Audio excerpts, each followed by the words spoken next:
यो झाँकीलाई दृश्य अवलोकन गरेर गइदिनु होला। अब उहाँहरूको नृत्य हेर्नु होला कस्तो छ। राधा कृष्णको नृत्य झाँकी।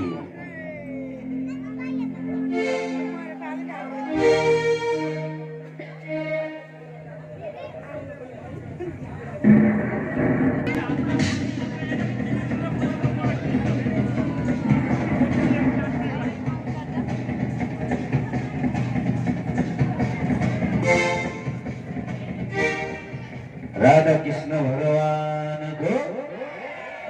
कृष्ण भगवान को राधारमण भगवान को। ल हाम्रो समक्ष द्वारिकाधीश आउँदै हुनुहुन्छ। रुक्मिणी माता राधालाई साथमा राखेर अघि हामीले रुक्मिणीसँग विवाह उत्सव पनि हेऱ्यौँ। अब हेरौँ उहाँको राधा र कृष्णको विवाह उत्सव।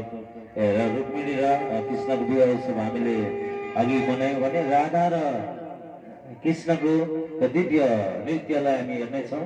आउनुहोस्, राधा कृष्ण दुईजना साथी खेल्न जान्थे हातमा समातेर कसरी नृत्य गर्दै हुनुहुन्छ हामी अवश्य हेर्नेछौँ। अब हामी डिसाबाट यो भजनलाई प्रस्तुत गर्दैछ। स्केल हेर्नुलाई डिसा हो।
कृष्णजीलाई बधाई हो राधा कृष्ण दुईजना साथी चल्दै हातै मन्द्रमाथि चल्दै हातै मन्द्रमाथि चल्दै हातै कृष्ण कन्हैया लाल को। ल राधा कृष्णलाई सबैजनाले पूजा अर्चन गर्नुहोला र आफ्नो मनको आकांक्षालाई पूर्ण होस् भनेर पूजा अर्चना गर्दै अब एउटा भजनमा सबैजना नृत्य गर्दै गर्दै आजलाई राधे राधे भन्दै जानेछौँ।